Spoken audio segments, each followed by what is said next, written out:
Baik pemirsa TVR Parlemen dimanapun Anda berada, saat ini saya melaporkan dari kota Luanda, negara Angola, di mana saat ini sedang atau masih berlangsung agenda Interparliamentary Union ke-147 atau IPU ke-147, di mana Angola khususnya kota Luanda ini menjadi tuan rumah penggelaran sidang ini pemirsa.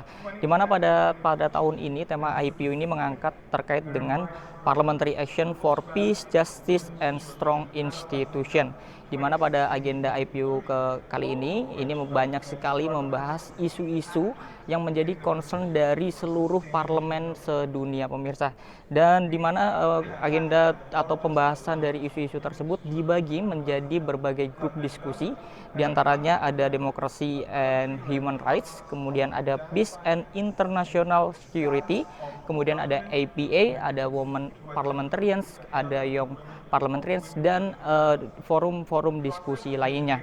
Di mana pemirsa, menurut pantauan saya di lapangan, yang salah satu isu paling menjadi concern dalam IPU kali ini juga terkait dengan konflik antara Israel dan juga Palestina.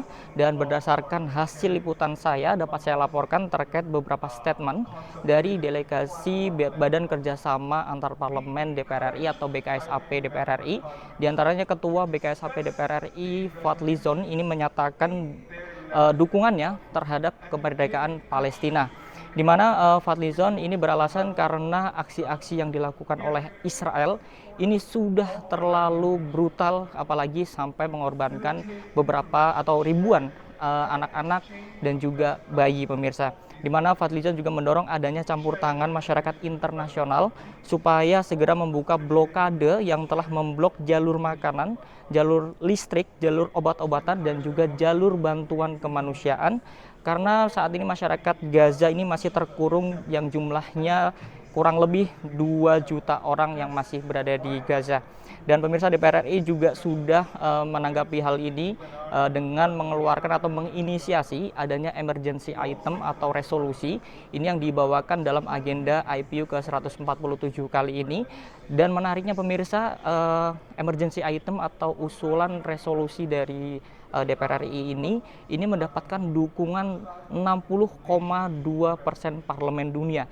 Ini membuktikan bahwa isu ini memang perlu ditindaklanjuti, dan ini sudah 50% lebih mendukung adanya inisiasi dari DPR RI. Dan pemirsa, ini namun di lain sisi juga menjadi tantangan yang berat dikarenakan parlemen negara barat juga memiliki resolusi yang sama, namun dalam perspektif mereka membela Israel. Dan untuk itu dalam agenda kali ini melalui voting suara dari parlemen dunia ini terpecah.